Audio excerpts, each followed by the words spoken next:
From the promise of oil to the shadow of crisis, this is the story of a nation whose greatest wealth became its greatest trial.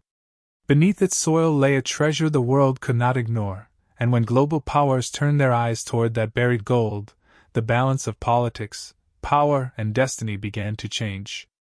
Venezuela did not remain just a country, it became a battleground of oil, dollars, authority, and intervention. From the 1950s onward, Venezuela's economy gradually began to revolve almost entirely around oil. Large American oil companies invested heavily, production expanded, dollars flowed into the country, living standards improved, but the state slowly built its entire economic structure on a single pillar: petroleum. During these years, leaders such as Romulo Betancourt, Raul Leone, Rafael Caldera, Luis Herrera Campins, and Carlos Andrés Pérez came to power at different stages.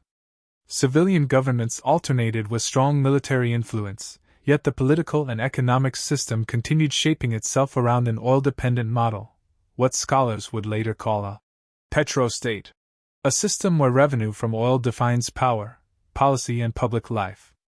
Between 1950 and 1970, Venezuela became one of the wealthiest nations in Latin America. Oil exports brought foreign exchange and urban growth, but industry beyond oil failed to develop, agriculture weakened, imports rose, and the middle class became hostage to the rise and fall of global oil prices. When prices went up, prosperity seemed real; when they dropped, pressure returned. For the United States, Venezuela was an essential energy partner. For Venezuela, the U.S. market was its largest buyer. The relationship was profitable, strategic, and quietly tense. A decisive turning point came in 1976, when Venezuela nationalized its oil industry and created the state company PDVSA. The move strengthened the idea of economic sovereignty, but it also directly affected U.S. corporate and strategic interests.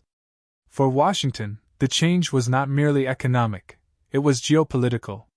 From this point on, relations between Caracas and Washington entered a colder, more cautious phase. By the 1990s, economic instability, corruption allegations, and public frustration grew.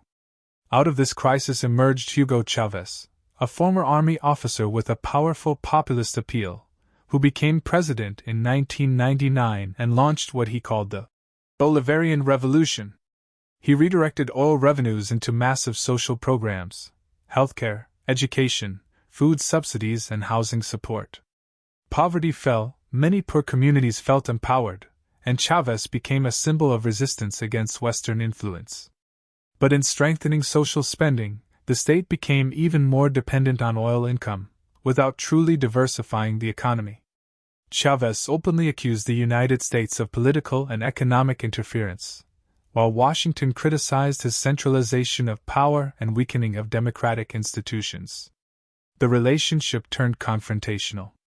When Chavez passed away in 2013, Nicolas Maduro assumed leadership, but the country was about to enter its most difficult chapter. After 2014, global oil prices collapsed, and Venezuela's oil-based economy plunged into crisis. The currency lost value, inflation surged, shortages spread across markets, and millions of citizens faced daily hardship. PDVSA's output declined, foreign investment dried up, and the bolivar eroded rapidly against the dollar. Public frustration rose, protests intensified, and the political divide widened between the ruling government and opposition groups. During this period, the United States and several Western nations imposed sanctions, some targeted, others broad, arguing that Venezuela was drifting away from democratic standards. Caracas, in response, called the measures external interference and economic warfare. Economic pressure and political conflict became intertwined. Informal dollarization entered society, dual exchange rates distorted markets, and ordinary families struggled to maintain purchasing power. The state's welfare structure weakened, and the crisis reshaped everyday life across the country. From 2019 onward, international pressure intensified further. Sanctions on oil exports tightened, financial channels narrowed, and certain shipping operations were restricted. Venezuela turned toward other geopolitical partners for support, but economic recovery remained slow and fragile. The nation stood at a crossroads, between political resistance, internal division, and the weight of global power struggles. Time moved forward, and by January 4, 2026, events reached a critical and dramatic stage. The United States announced a military-led operation that resulted in the capture of President Nicolas Maduro and his wife, linking the operation to security and narcotics-related allegations. Alongside this, U.S. leadership spoke of transitional oversight, restructuring of political institutions, and renewed external participation in the oil sector. The development triggered intense international reaction. Some supported it as a show of force, while others condemned it as a violation of sovereignty and international law.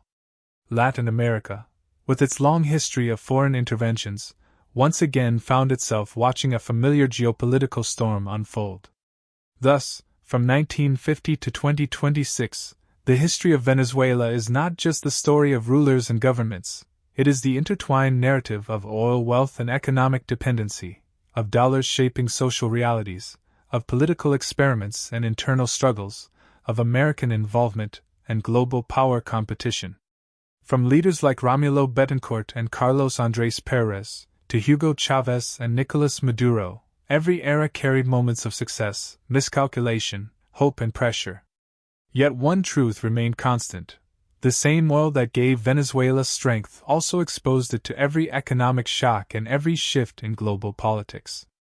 Today, Venezuela stands at the intersection of crisis and resilience, between national sovereignty and international pressure, between the promise of its natural wealth and the burden of depending on it.